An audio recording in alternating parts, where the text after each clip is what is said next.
Take a $100 bill out of your wallet right now. Look at it. It doesn't look any different than it did 10 years ago, or 30 years ago, or 100 years ago. Same green ink, same face, same size.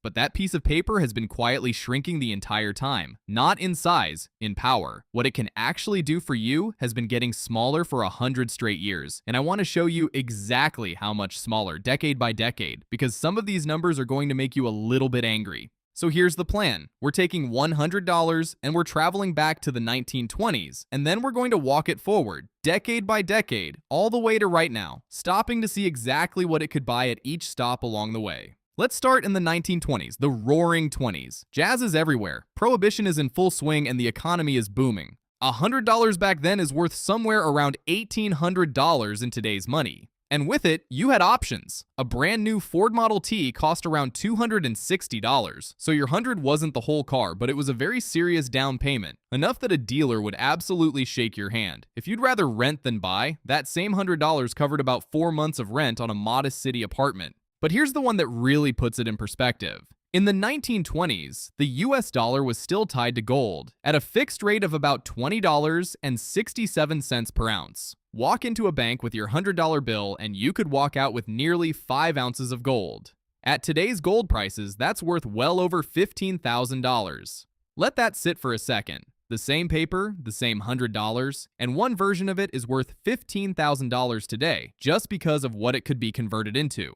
Let's jump forward 30 years to the 1950s. This is the post-war boom. Suburbs are exploding outward from every city. Families are buying their first cars, and life, at least on paper, looks simple. $100 here is worth around $1,200 today. Groceries were almost comically cheap. A gallon of milk ran about 23 cents. A dozen eggs, roughly 60 cents. Hand a grocer your $100 in 1955 and you could stock a pantry for a family of 4 for close to 2 months.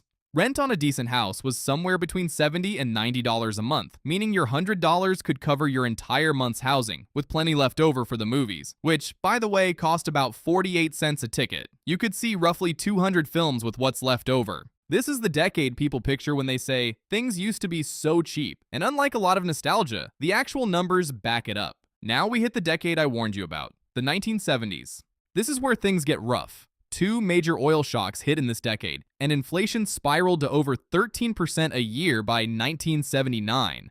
That means your $100 was actively losing value while it just sat in your pocket doing nothing. By 1975, that $100 is worth around $580 today, less than half of what the same $100 was worth just 20 years earlier in the 1950s. Gas prices had jumped from 36 cents a gallon to 57 cents, which sounds tiny to us now, but at the time, it caused actual panic, rationing, and gas lines that stretched for blocks. A new car averaged close to $5,000, so your 100 barely made a dent. Rent had climbed to around $200 a month, meaning your $100 now covered about half of what it used to cover in full. This is the decade where regular people first learned the word inflation the hard way, and you can practically watch the purchasing power draining out of that $100 bill in real time. Let's jump ahead again to the 1990s. For a lot of you watching, this might be the first decade that actually feels familiar. $100 in 1995 is worth about $210 today. That was enough to walk into a store and buy 7 or 8 new video games at around $60 each, or grab about 20 movie tickets at an average of $4.35 apiece. Fast food was a different world entirely.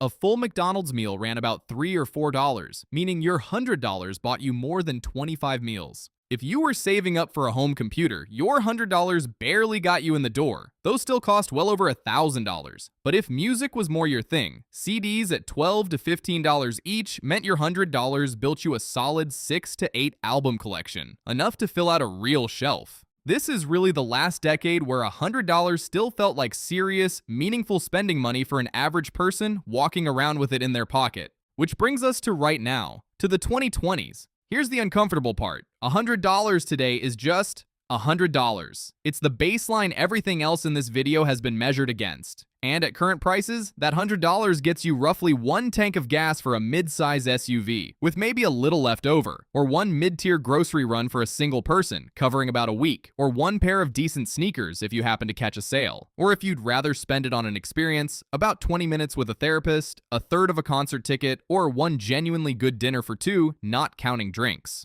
That's the moment this whole video has been building to.